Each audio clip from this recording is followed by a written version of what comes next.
Okay, let's go. Good morning, good morning, good morning.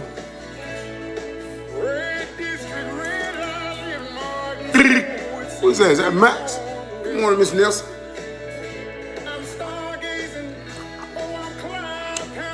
If you want right now, give me a thumbs up in the chat, man. Let me know you're ready to rock. It won't be a long morning cup of coffee this morning, but I do have an announcement. Let's go and jam this though. We'll see.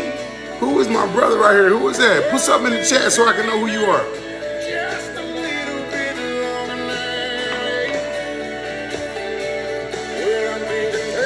Good morning, Gwen. There you go. Appreciate that, Jessica. Deb Wright, good morning.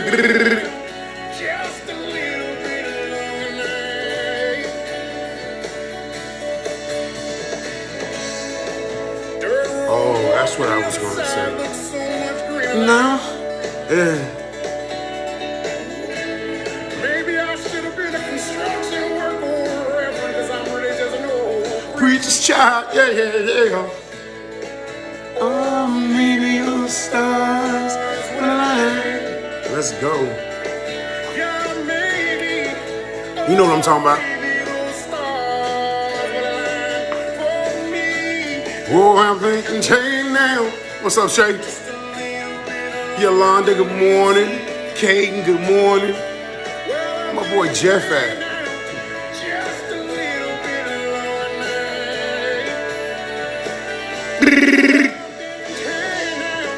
Just a little. All right, hey, check this out.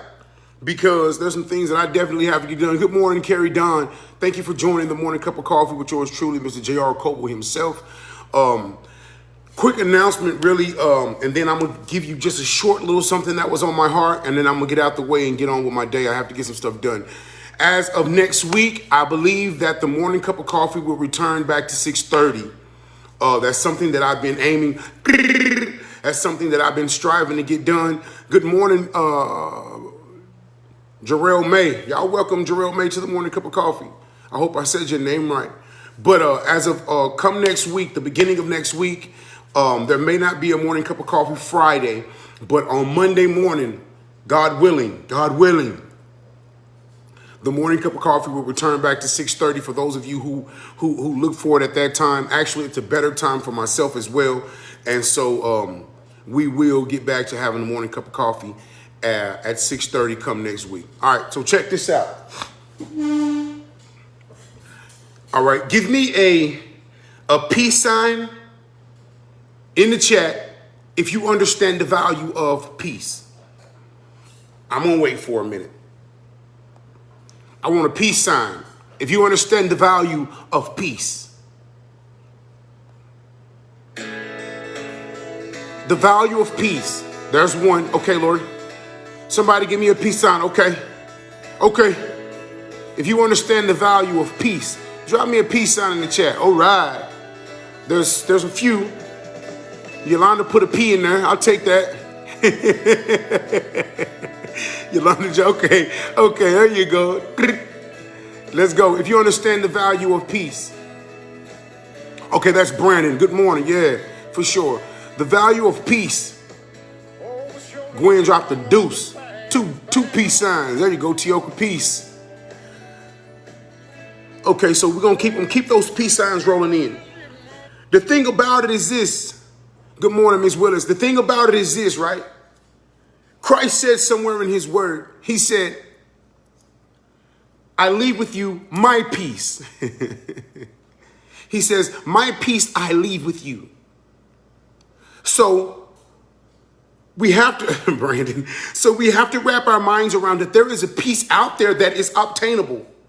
That we can actually, it's a palpable peace. You can touch it, you can grab your hands around it, and you can own it, and it can truly and honestly be yours. And not only is it just a peace, a random peace of mind or something like that. No, it's God's peace. Good morning, Kenneth, sorry about that. Christ said he leaves his peace with us. All right. Like I said, I'm not going to be long. So I want to understand, I want to unpack to you really quickly, what Jesus's peace looked like. And believe me, it's not no necklace that one of these brothers is running around with around their neck. That's not a Jesus peace. Huh? See, Jesus's peace is this. If you recall in the story, when there was a storm on a boat, and the waves are crashing all over this boat. The water is coming onto the boat. It's raining. And they feel like the boat is about to turn over. It's about to upsize. I believe that's what it says. Or that's the description of it. It's about to sink. In the midst of all of that, ask yourself where Jesus was. Can any one of you tell me where Christ was when all of this hell was going on in these disciples' lives while they were on this boat? Good morning, Teresa. We won't be long, but I'm going to get this out. Tell me where Jesus was when this storm was taking place, when this hell was going on in these people's lives, when trauma had knocked at their front door, disaster was waiting outside. Lord Jesus was asleep. Yeah, he was there, Jessica, but he was asleep is what he was. That's Jesus's peace. He was asleep. I like to call it, you've heard me say it before, he was in the trenches relaxed. That's a Jesus peace. That when destruction is knocking at your front door and you feel like a baby and you feel like your boat is about to tip over or sink, Jesus' peace will allow you to rest. Give you another example of Jesus' peace. Jesus is walking on the waters. And Peter calls out to him and says, what? Is that you, Lord? Christ says, yes, it is. Come to me. Good morning, Jeff. So Peter steps out of the boat. Boop. And then all of a sudden, those waves begin to rock and turn and push back and forward and rise up and down and crash in the waters. In the midst of that turmoil, Peter starts to sink. While Jesus stays on top of the water, reaches out and saves him. In the midst of that storm, even then, Christ was relaxed. So when he says he leaves us his peace, it's the peace that even when there are storms taking place in your life right now today, even when destruction, trauma, drama is knocking on your front door. Knocking on your front door. The peace of Christ will allow you to rest, because when he was in that boat and all that stuff was going on, everybody was losing their mind except for Jesus. And he says, this is his word. These ain't my words. This is his word. So this is how you know you can believe it. A perfect peace, Yolanda. This is how you know you can believe it, because these are not my words. These are not the words of man. These are the words of an almighty God. So whenever that boat was being tossed to and fro, just to keep it 1,000 with you, Jesus said, I leave with you my peace. His peace will allow you to sleep, rest like a baby in the middle of that storm. That's the peace that he left us. When them bills is knocking on your front door. When that voice inside of your mind is telling you that you're unworthy and that you're not enough and that you won't make it and you won't succeed, Christ will give you that peace to where you can rest. Man, I ain't even listening, man. Sunflower seeds. Dreaming about McGriddles. Yeah. That's the peace that he said that he's left us. He says, I leave with you my peace. Because there will be turmoil and trauma in this world. But the peace that I leave you is my peace. This is the peace that you can lean on. This is the peace that you could rest in when things are not going 100% correctly. When people in your world and situations around you and circumstances that you find yourself in are not ideal. I give you my peace. Your peace won't work. Your peace won't allow you to sleep. The peace that comes from the world, it won't allow you to rest. It won't allow you to see through the storm. It won't allow you to believe that there's a way out and there's a way through. When the doors are closed, there's a way in. When the doors are closed, there's a way out. I give you my peace. Because in this world, there will be troubles. He gives us his peace. And it means when he says that, this is what we have to wrap our minds around. That is obtainable. So if you're inside of a hailstorm, which I have found myself in the last few weeks, there is a peace there. My mama says, baby, take 3 deep breaths and find that peace that he left us. This will pass in the name of Jesus, the Father, and the Holy Spirit. It'll pass. He's given me a peace to be able. And then what's crazy is that in the middle of that peace, he'll show up. He'll show up, carry and show out. He'll show up and show out. That's the reason why he's giving you that peace, because he's telling you, look, I got it. You just keep pushing through. I got it. If this door is closed, I'll open it. If that door needs to be closed, I'll close it. If the winds need to stop blowing, I can speak a word. Trust in this. This is why I leave you my peace, because you have me. You have me to fight. I am the fighter of your battles. For the battle was not yours, but the Lord's. After he spoke to that sea, the disciples was like, what kind of a man that this is, that even the winds will listen to him? Yeah, he says, here, let me remind you that I am peace. He never said this, Carrie Don. He never said this. It's not what he said. Actually, this is the absolute opposite of what he said. He didn't say, hey, I won't let you go through nothing. It's not what he said. Everything's going to be a walk in the park. It's going to be like you're skipping through dandelions. It's not what he said. He said, there will be troubles in this world. So my peace I leave to you. For real. Quinn said, I was on that peace in the federal courthouse, knowing that it was going to work out, man. Knowing that there was a greater cause and that I was standing here for a purpose and a plan. And ultimately, this is going to work out for my good. Ultimately, this is going to build me some character. Ultimately, this is going to build me some patience. Ultimately, this is going to give me a drive and a desire that will be unmatched, so that things I set my eyes on, they are become unobtainable, because I'll have this peace even when things become a little bumpy, even when there's a little bit of a turbulence taking place. Tanika Romaine, good morning. How you doing this morning? Y'all welcome her to the morning cup of coffee.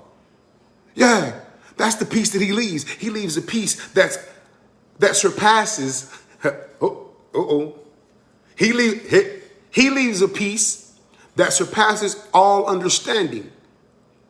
Good morning, Ashley Alexander. Welcome to the morning cup of coffee. Because what's happening, Ashley, is when you're going through hell in your life, dude ain't acting right, kids ain't acting right, job might have to leave it. He'll give you a peace to where you can still go home and get you some rest tonight, knowing that things are going to work out. This is the peace that surpasses all understanding. When people don't understand how you still smiling in the midst of your storm, you got to get out of your apartment. You ain't got no car. You hope you get some gigs this month. And you still, you may have a moment of, you may have to take that moment. God, what's going on? And what are you doing? What have I done? You may have to take that moment, and sometimes he'll let you know exactly what you've done. Stop back, sit, reflect. You'll tell yourself what you've done, what you've been through, and why. But I'll give you this peace if you accept it. If you accept this peace, I'll give you this peace. And then if you lean on me, I'll speak to these winds. Be still.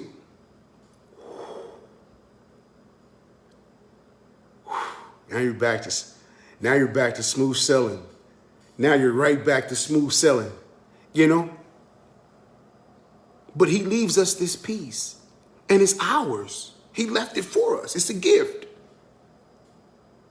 It's a gift. He's given us this peace to obtain and to have and to secure our hearts and our minds in times of trouble, in times of need, in times of dismay and distraught and depression. Let's speak to that one. Let's rebuke that one this morning. Depression. Worry. Confusion. None of these things are from the Lord. None of them. He left us peace. So why am I wrapped up and tied up and tangled up in depression? If he left me peace. Why am I wrapped up and tied up and bamboozled by confusion and distraughtness when God said, I have left you peace? Makes no sense. If I give you this cup of coffee, hey, Miss Westmoreland, you want a cup of coffee? I got a pretty good cup right here. Here. Now it's up to you. The ball is in your court. If I give you something, it's up to you to receive it. Peace that the world will not give you. Listen to this, Miss Westmoreland, nor will they understand. Because our word, God tells us that this is a peace that will surpass all understanding. I don't know how I made it through the last few weeks, man. And it's been a rough one. If I'm keeping it 1,000 with my family members and loved ones, it's been a rough one. Square business. But I've been getting up. I've been going to work. I've had a few moments where I've cried. I've had a few moments where I've laughed. And I've been going to sing. But God. Yeah, straight up. Pushing through. Praying through it. God, I don't know what I'm going to do, but I know you're in control, so let's go. I'm going to just keep taking steps. You keep laying the bricks. I'm going to keep taking steps. You keep laying the bricks. Period. There is a peace that is in your area, that is within you. Ooh. There is a peace that is within you. It's only up to you to receive it and to use it at your disposal. To use it at your disposal. Lost my drummer. All right. What do you do? If it's meant for me to have that full-blown band like that, God will provide. Jehovah Jireh. Need a drummer. Shout out to the DFW area. I need a drummer. Yeah, he gonna provide. That's the peace, man, that when these things pop up, it's not like you're just nonchalant to them, but you just believe in something bigger than what you're going through. That's it. It's not like you're insensitive to what's going on around you or what's going on in the life of others. That's not what it is. It's the fact that you just believe in something that's bigger than whatever you're looking at or whatever they're going through or whatever stands at your door. Trying to cause fear to come into your life. This month's rent. Open up, Elaine. Car insurance. Open up, Lori. I want to holler at you.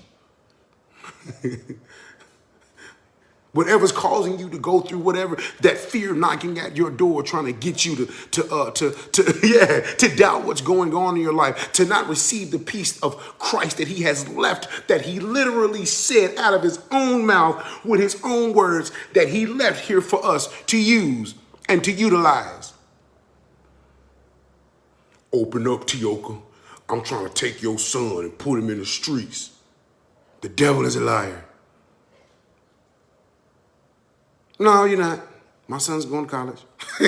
So you got the wrong house. You got the wrong KP. You know, that peace. That peace. Man, brush it off your shoulder. Man, brush it off. That peace there.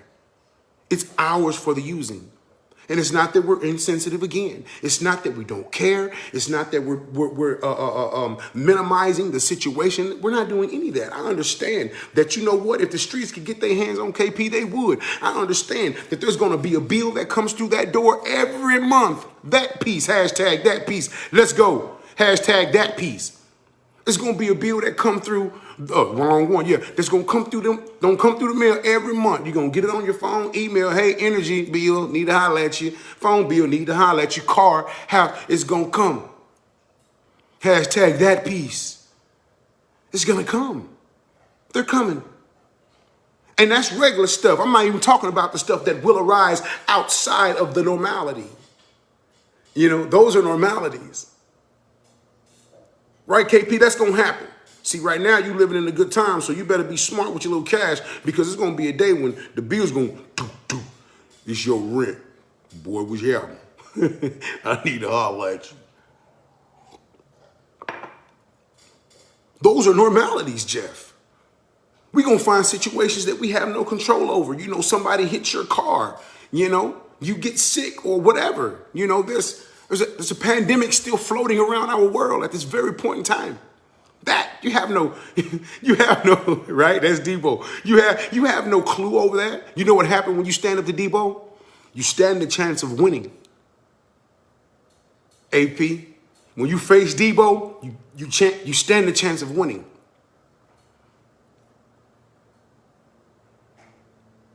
If you don't ever face him, your chances of losing are at 100%. He leaves us this peace, man. Hashtag that peace. And that peace will not be fathomed by the world around you. Get that peace. Get your hands on it. Bring it in close to you. Wrap it around your neck like a necklace. Brand it on the inner corridors of your heart. Let it echo through the walls of your mind and your spirit. Christ has left me a peace, not just no regular peace. I'm talking about the peace that'll leave you asleep when the ship is about to sink. Right, Riri? I'm talking about a peace that'll leave you asleep when the ship is about to sink. That peace.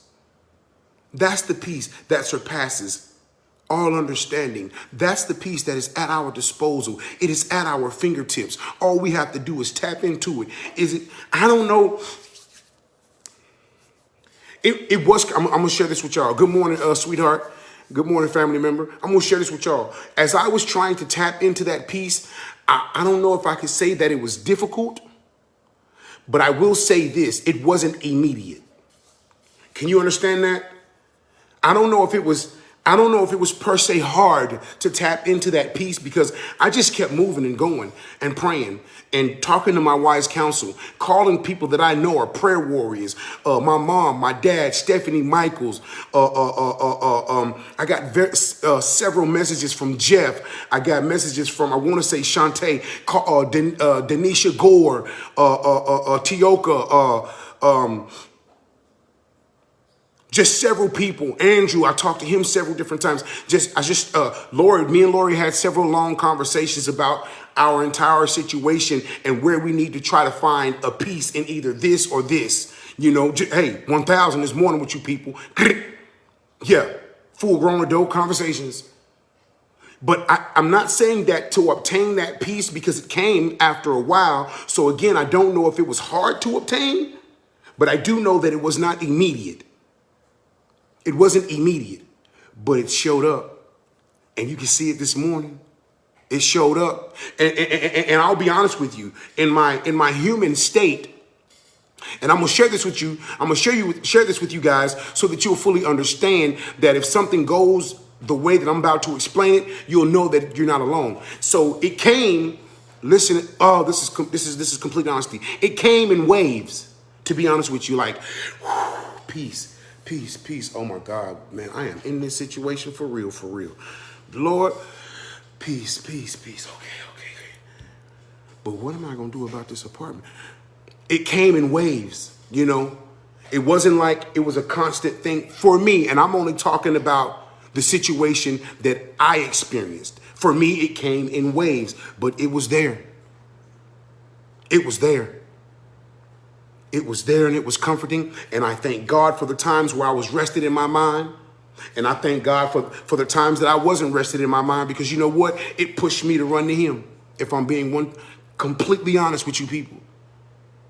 It wasn't full-blown hard, but it was not immediate. And it wasn't, I don't want to say consistent or constant. I believe it was it was consistent. Yeah, that feeling in the pit of your belly. It was consistent, but it wasn't constantly there. And maybe it was there and I just wasn't hanging on to it.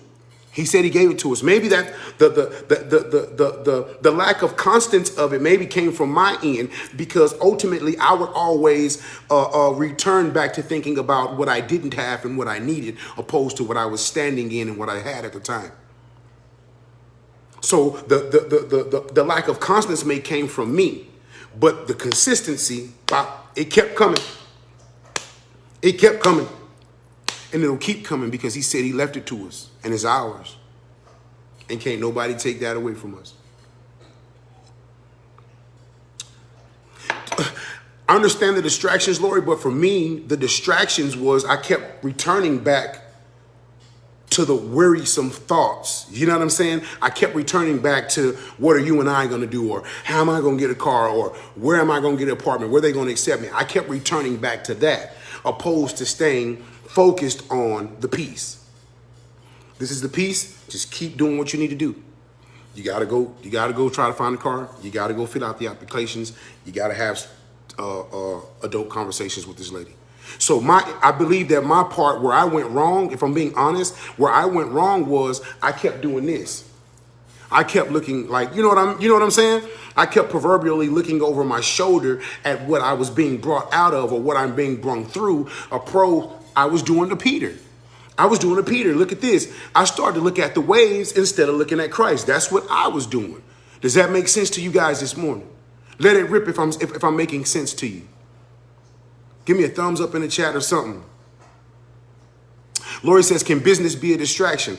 I don't know. I'm not sure if business was a distraction. I'll be honest with you. The fact that I stayed working was a part. I think that God used a part of that to give me peace, because as long as I was getting busy, I didn't have time to think about what waves was going on. You remember, if we're being honest, a lot of my would come when I got still. When I got still, and then a lot of times when I got still, when I use that. I don't think so. When I use that still time strategically, if I pronounce that correctly, it would be in prayer, talking about what was going on in my life at this time and what I needed from God and how I needed him to show up in my life, however he decided to do so. When I spent that time, doing this, God, I just don't know what I'm gonna do. I don't know what I'm gonna do about this lady. I don't know what I'm gonna do about a car. I got a gig. I got a couple gigs this weekend. Father, I need an apartment. When I spent that time talking to him like that and telling him this, not only just saying that, but saying this, and Father, I trust you to do it, because I can't do it on my own. To be completely honest with you, I can't. It's outside of my. I mean, you could give me the power. If you keep popping them up, I'll knock them down. If you send me to the door, I'll knock them down. You send me to the place to sing, I'll sing. You send me to the place to work, I'll work. You open up the avenues, set up the appointments for divine meetings with people. I'll continue to get to them on time, 30 minutes early. But outside of that, Father, I'm going to just keep doing what I'm doing, and I need you to open these doors. When I spent that, and I thank you for doing it, because I know that you will, because I'm a child of yours. And you will not leave me nor forsake me. I have never seen the righteous begging. I have never seen the righteous forsaking, nor their seeds begging bread. Using these scriptures in my mind as I'm driving back from dropping her off at work, or using these scriptures in my mind as I'm driving to work, because I start to feel this heaviness to come over me. No. God, I know that you're going to take care of this. When I use that time wisely, that peace would return. But when I use that time like this, what I'm going to do, man? Oh, what I'm going to do. Still ain't got that car. I don't know if they're going to do a background check at this apartment over. When I spent that time in worrying opposed to praying, because if you sit up there, they'll start to look a lot alike, but they're different. When I spent that time like that, I had this heaviness. But when I spent that time talking to my dad about what I needed to talk to him about, talking to the Father about what I needed, and then thanking him. When you turn that praise, when you plug that praise in there too, see, this is what will happen. Whenever you plug that praise into whatever it is that you're talking to God about, it shows this sign of confidence. It shows this sign of trust that he will take care of you. Oh, our minds do hijack God's peace. You better say it. Ooh, yeah, it does. Because your mind will make you wary when you're facing stuff. And what your mind will do, it will distract you off of the prayer and have you plugged into worry opposed to prayer when you need to be plugged into prayer. It's trying to literally hijack the peace of God in your mind because it's in there. Because when bad stuff happens, we quick to pray. We just got to make sure that that's not a worrisome prayer and not only turn it into a legitimate, thankful prayer for faith, for calling something that's not as though it is. God, I don't know how you're going to bring me out of this situation, but I trust that you will. I do feel bad right now. In honesty, he desires the truth in our innermost parts. I believe that you're going to bring me out of this, and I don't know how, and I'm afraid. That's exactly what I told God. And I like to call myself a pretty stiff dude. I'm afraid. I don't know how you're going to do it, but I'm trusting that you're going to do it. Am I afraid? Yes, but I know that you haven't given me a spirit of fear, so I need you to help me with that, but of power and of love and of sound mind. I need you to help me with that because honestly, God, right now, I'm afraid. So move if you will, Lord. Move if you will. Complete. He knows that. He knows. He knows that he made you human. He knows that he made you out of meat. And he knows that that meat is corruptible. Good morning, Carla. And he knows that that meat will have to fight off fear. He knows that this flesh, this tit will have to fight off doubt and depression. And I'm going to tell you, I'm going to show you exactly how. If you be honest about that in that prayer, I got an example. I got an example in the Bible that shows you where God honors that. There was a man, and then I'm going to go. I said I wasn't going to be here this long, and I got crunk. I was a man who had a son who was possessed by a demon. He took the boy to Christ, and Christ says, he says, if you can do anything, would you please heal my son? And Jesus said to him, listen to Christ, man. Man, if y'all don't listen to Christ, man, don't listen to me. Listen to this, man. All things are possible for those who believe, is what he told him. Watch how the man keep it so 1,000 with Jesus right there in that moment. The same thing that I did. Watch how he keeps it $150 with Jesus right in the... Lord, I believe, but I've been to 17 doctors, 2 physicians, and 3 spiritual workers, and ain't none of them work. He didn't say all that, but I'm reading that on the inside of that text because this is what he said. He said, Lord, I believe, but please help my unbelief. 1,000.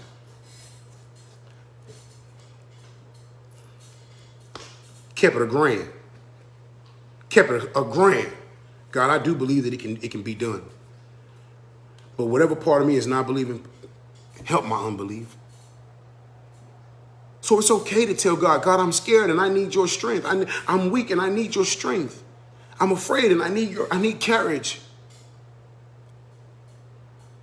I'm in turmoil and I need peace. And I need peace. Would you give it to me? Show me how to tap into it. Show me how to trust you. I don't know how. The best thing that you could ever do with God is not be no fake. You fake at work all day. How you doing, girl? I'm great.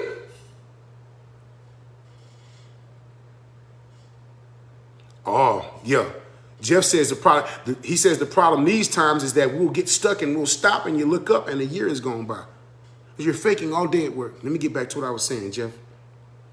How you doing, girl? I'm good. What you been doing? No, nothing. Shoot, girl, just can't wait till Friday. You know, on Friday, on the inside of your body, you going through pure, unadulterated hell. Your mind is tormenting you. You're insecure. You're unhappy. You're depressed. You're wondering about things that you don't know why you're wondering about them.